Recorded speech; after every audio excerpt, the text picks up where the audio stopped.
Today's apartment is seriously stunning. Not just because it's beautiful, not just because it has laundry, it's the price. $1,000 per person. Usually you don't get that unless you're willing to live way uptown, where things are inconvenient, or way downtown, where the buildings are disgusting. Let's go have a look and see what you think. And as a quick reminder, you can still win a month of free rent by spending 30 seconds making the world a better place by reviewing your last New York City apartment. Follow the link in the description and head over to rentcity.co because your opinion can have a huge impact on someone else's apartment search.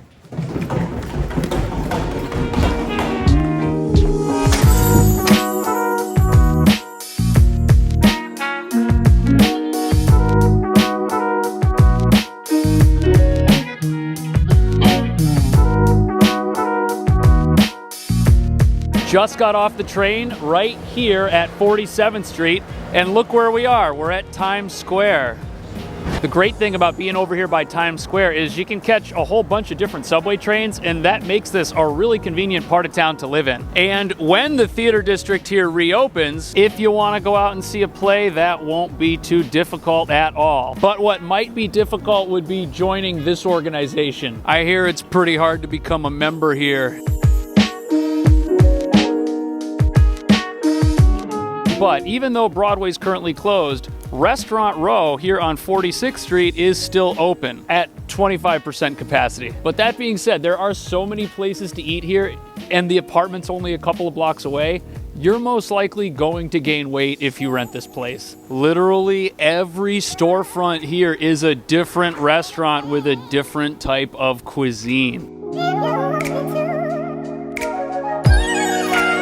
Here we are on 9th Avenue, and the apartment is actually right there across the street. And what you're gonna notice is that 9th Avenue is littered with little shops and stores, cafes, restaurants, delis, pretty much everything that you're gonna need on a weekly basis you can get right outside your door. And that's great because not only are we in a convenient part of town near the train, but going about your life as someone that lives in a city without a car is gonna be simple. There's a locksmith right here across the street. This way you can copy your keys so that you have a spare, which you should always do after you rent something. We've got a smoke shop, which is next to a juice shop, which is next to a tea house. You've got a cookie place next to a burger place, and everywhere you look, there's a different bar or restaurant. If you get bored here, you're boring. I'm sorry. Let's go see the apartment.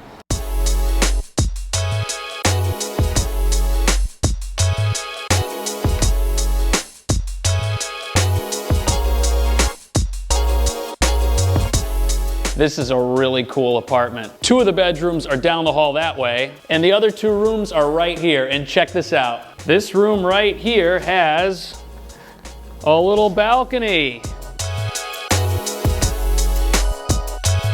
Not the most exciting balcony in the world. I mean, we're just kind of looking out at the back of the building. But you know, since I didn't expect to see this here at all, I guess it's better to have it and not necessarily be crazy about it than to not have it at all. It looks like we've got laundry, and not just 1, but 2 full-size baths. And this is pretty cool. Right outside, if you go out into the hallway, you'll notice that there's no other apartments here on this floor except for this one, which is nice. Living in a small building's great because the likelihood of having super noisy neighbors is as small as it can possibly get. As we check this place out, be sure to let me know down in the comments what you like and what you don't. And if you want to support my channel, make sure you subscribe. Then YouTube is going to show my videos to more people. Right after you walk in through the front door, you enter into this living room, which is combined with the kitchen. And this living room is money, 16 feet by 13 feet, 8 inches. There's more than enough room in here for a couple of couches and a nice big entertainment center. The entertainment center should go over here. You could put a couch right here between these 2 bedroom doors, or you could just stack all the seating over here against the brick wall. The benefit of having the couch in the middle of the room here would be that over there by where the breakfast bar is, you could also put in a dining table, maybe against the wall over here. But since there's a breakfast bar, you could just put some stools underneath this, and I guess you wouldn't need a dining table. What do you think? Either way, this is a ton of space, and having people over to hang out or eat dinner is going to be really easy. And to me, the most depressing thing in the world is when you see a place like this that fits 4 people and it has terrible common space.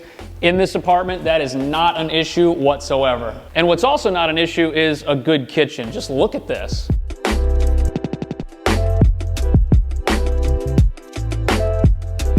You've got the washer and the dryer stacked on top of each other. There's a really large microwave, a 4-burner stove, a hidden refrigerator, a hidden dishwasher, and right next to the dishwasher, my favorite, the wine fridge. This one holds 1, 2, 3, 4 bottles of wine. And since this is a 4-bedroom, that seems pretty fair. The counter space over here by the stove is kind of limited, but over here where you've got the breakfast bar, there's plenty of it. And that sink looks really deep. You've also got cabinets down here beneath the sink, little drawers like this guy right here, and there's cabinets above all of the appliances against the wall over here. Is it the biggest kitchen in the world? No, but it's definitely usable, and I like how it's full of nice stuff. Now what we're gonna do is we're gonna head down the hall here and check out the 2 bedrooms that face the street, and then after that we're gonna compare them to these 2 over here which face the back of the building. Oh, and before we do that, the 2 bathrooms are in the perfect location. One of them is right here next to these 2 rooms that face the street, and the other bathroom is right over here. And it probably makes sense that the closest bathroom to your bedroom is the one that you're gonna use, and that's gonna make it pretty easy to share this place. Both of them have incredibly nice medicine cabinets. And I love how there's mirrors pretty much all over the place. Getting ready in either of these is gonna be super simple. The only downside is that this bathroom has the standing shower, while this one right here has the full-size bathtub. That might be a problem if everybody wants their bathroom to have a bathtub, but that's between you and your roommates. All right, moving on here. These 2 bedrooms that face the street are getting an awful lot of sunlight right now because it's the morning and these face east.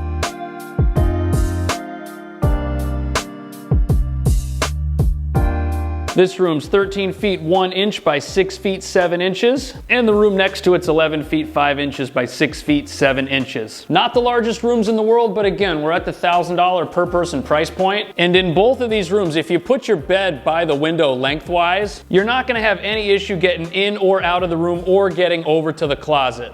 That's nice. There's shelves on this side, there's a little light up there, and it looks like the setup in both of these is pretty much the same. You've got a couple bars to hang things on, not a ton of storage, but for somebody that's just starting out here in the city, that should be fine, and you could probably fit a dresser or something else in both of these rooms since your bed is gonna go right up against the window. The next 2 rooms face the interior of the building.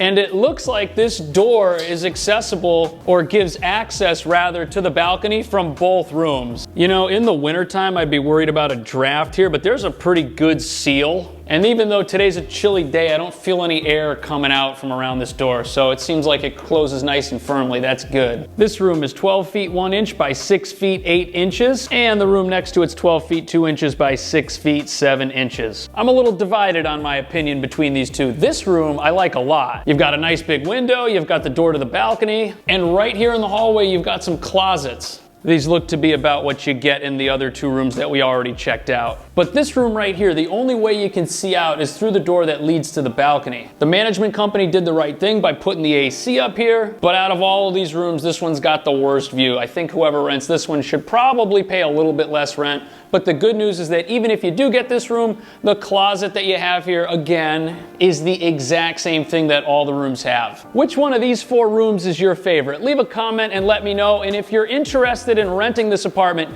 use the link in the video description to reach out and let me know that you want to rent this place. And if your apartment search isn't over just yet, check out one of these apartment tours right here, and I will see you in the next video.